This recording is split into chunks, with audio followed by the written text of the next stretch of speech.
Hello friends, नमस्कार। चलिए फिर से आगे की ओर बढ़ते हैं।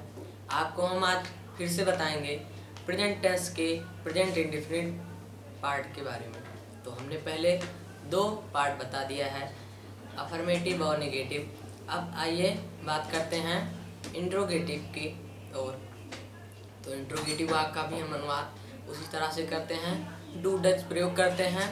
और डू डज के साथ हम यही देखते हैं जैसे पहले फंडामेंटल में था कि हम सिंगुलर वर्ड है कि प्लूरल वर्ड है। तो he she it and singular words जो एक वचन करता है, और आई एक वचन करता में। हाँ, तो एक वचन करता में नाउन भी आप दिया जाते हैं, जितने नाउन हैं जो प्रॉपर नाउन है, जैसे राम, सीता, गीता, सुनीता, लक्ष्मण, ये सारे नाम आ जाते हैं आपके।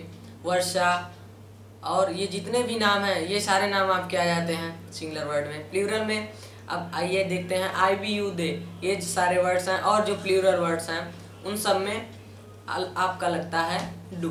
तो इसी तरह इंट्रोगेटिव सेंटेंस का अनुवाद करने के लिए पहले हम देखते हैं कि वाक्य कैसा है। तो हमको पता है कि ताहती आएगा, जिससे क्या हम खेलते हैं।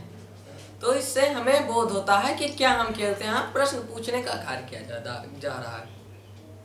हमको पता चल रहा है कि प्रश्न पूछने का काम हो रहा है, तो क्या हम खेलते हैं। तो अनुवाद के लिए हम इसका एक रूल होता है, पहले कर्ता देखते हैं। हम कैसा है, प्लूरल है, आपको पता ही है। हम एक लोगों कहेंगे नहीं, एक लोगों तो कहेंगे नहीं हम, तो हम के लिए हम डू लगाएंगे। तो इसमें हम डू बाद में ना लगा के पहले लगाते हैं। तो हम क्या लगाएंगे, डू। डू क्या के स्थान पे अब क्या लिख देंगे, डू। अब कर्ता लिखेंगे बी, प्ले। खेलने की अंग्रेजी क्या होगी, प्ले। तो do be play, question mark लगा देंगे। ये बात आपको ध्यान रखनी है कि क्वेश्चन मार्क जरूर लगा देना। अगर आपने अनुवाद किया और क्वेश्चन मार्क लगाना भूल गए तो आपका पूरा नंबर वहां पर कटने का चांस रहता है। इसलिए ये बात को ध्यान रखिएगा कि जहाँ क्या, क्यों, कब, कहाँ, ये आदि वर्ड आते हैं, तो आपको इस तरह से करना है कि इन सभी को ध्यान रखना है कि आपको वहाँ फुल स्टॉप का प्रयोग ना करके क्वेश्चन मार्क का प्रयोग करना है। आइए आगे के बारे में बात करते हैं। तो अब हम एक सिंगुलर उदाहरण ले लेते हैं। क्या वह पुस्तक पढ़ता है, क्या वह पुस्तक पढ़ता है। तो अब इसकी हम ट्रांसलेशन बनाएंगे। तो इसके लिए हम पहले देखेंगे कि हमारा कर्ता कैसा है। तो क्या वह क्या है, सिंगुलर है, तो डज लगाएंगे, हमें पता है। तो डज ही पुस्तक पढ़ता है। बुक पहले नहीं लगाएंगे, ऑब्जेक्ट है, पढ़ने के लिए लगाएंगे। पढ़ना की क्या होती है अंग्रेजी, रीड। तो डज ही रीड। और हाँ, एक बात आपको बताना मैं भूल गया था, बता रहा हूँ कि वर्ब की फर्स्ट फॉर्म ही लगती है निगेटिव में भी और इंट्रोगेटिव में, और सारे आगे वाले टेंस में भी ऐसा ही होगा, हर पार्ट के सेंटेंस में। लेकिन सिर्फ अफर्मेटिव प्रेजेंट इंडेफिनिट के और पास्ट इंडेफिनिट के दूसरी तरह से होंगे, उनका रूल अलग है। तो आइए बात करते हैं, कहाँ थे हम। डज ही रीड, और किताब की अंग्रेजी क्या होगी, book. Does he read book. अब हम क्वेश्चन मार्क लगा के वाक्य का अनुवाद कर देंगे, यही हमारा रूल है। और क्वेश्चन वर्ड जो होते हैं वो दो प्रकार के होते हैं, WS type, yes or no type. Yes or no type मतलब जिसका हम उत्तर हाँ या नहीं में दे सकें। जैसे क्या वह पुस्तक पढ़ता है, तो इसका उत्तर हम क्या दे सकते हैं, हाँ या नहीं, एक वर्ड, यस आर नो।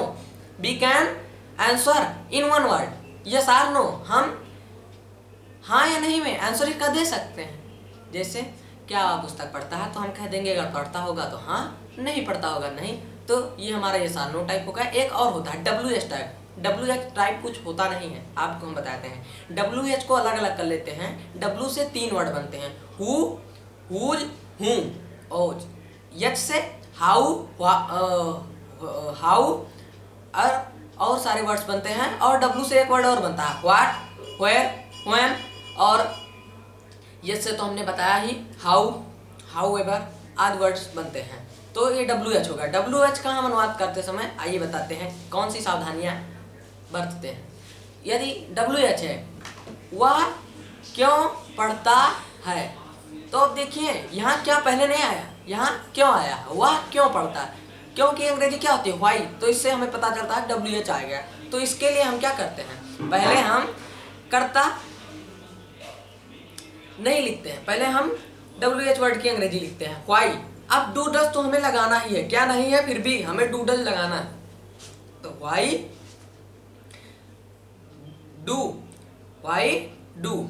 अगर हम जैसे कह दें वाक्य में कि क्या वह पढ़ता है, तो इसके लिए डज लगाएंगे। लेकिन जैसे हम दूसरा वाक्य बता रहे हैं, क्या मैं पढ़ता हूँ, तो इसके लिए डू आई रीड। लेकिन अगर हो गया कि मैं क्यों पढ़ता हूँ, तो व्हाई डू आई रीड। और जो हमने पहले का वाक्य बताया था, क्या वह क्यों पढ़ता है, वह क्यों पढ़ता है, तो why does he read and question mark लगाना नहीं भूलेंगे। तो इस तरह से हमारा इंट्रोगेटिव हो गया। और इसके आगे हम जानते हैं चौथे पार्ट के बारे में। तो ये हमारा है interrogative plus negative. Plus negative का मीन्स ये होता है यहाँ पर कि यहाँ नकारात्मक वाक्य है, नहीं का बोध होता है। तो इसमें हम क्या करते हैं, क्वेश्चन वर्ड अगर WH आया है और plus helping verb do does, उसके बाद हम नॉट लगा देते हैं। लेकिन नॉट का प्रयोग हम कर्ता के बाद करते हैं, कर्ता और क्रिया के बीच में, मुख्य क्रिया के बीच में। जैसे वह स्कूल क्यों नहीं जाता है। अब देखिए हमारा इंट्रोगेटिव प्लस निगेटिव हो गया। तो हम इसका अनुवाद करने के लिए पहले आपको फंडामेंटल बताते हैं कि हम सबसे पहले WH वर्ड की अंग्रेजी लिखेंगे, उसके बाद डू डज लगाएंगे, उसके बाद कर्ता, फिर नॉट, फिर वर्ब, फिर ऑब्जेक्ट। तो व्हाई अब कौन नहीं जाता स्कूल, वाह, तो वाह के साथ क्या आएंगे, डज। व्हाई डज ही, अब नहीं है तो क्या बताया था हमने, सब्जेक्ट और वर्ब के बीच में। तो why does he not go to school and question mark is very important. तो यहाँ पर हमारा यह वाक्य का भी अनुवाद हो गया। अब हम आ जाते हैं यस और नो टाइप्स में। क्या वह स्कूल नहीं जाता है, क्या वह स्कूल नहीं जाता है, तो इसको हम जानते ही हैं कि अगर यह होता कि क्या वह स्कूल जाता है, तो does he go to school question mark. अब यहाँ नहीं है तो हमने क्या होता है, सब्जेक्ट और वर्ब के बीच में आपका नहीं लगा देंगे, नहीं की अंग्रेजी नॉट लगा देंगे। तो does he not go to school. इस तरह से हमने प्रेजेंट इंडेफिनिट के चारों पार्ट्स बता दिए। आइए आगे के बारे में हम आपको बताएंगे, लेकिन उससे पहले हम बता दें आपको, हमने एस या ईएस के बारे में प्रयोग करना बताया था कि हम प्रेजेंट कंटिन्यूअस के शुरुआत में बताएंगे। तो चलिए प्रेजेंट कंटिन्यूअस के लिए शुरुआत करते हैं अगले वीडियो में। नमस्कार। यदि यह वीडियो अच्छा लगा हो तो इसको सब्सक्राइब करना मत भूलिएगा, क्योंकि आप सब्सक्राइब करेंगे तो आपके पास नोटिफिकेशन पहुंचेगी, और बेल आइकन दबाएंगे तो आपको अच्छे वीडियो मिलेंगे जिससे आप पढ़ सकेंगे। धन्यवाद, नमस्कार।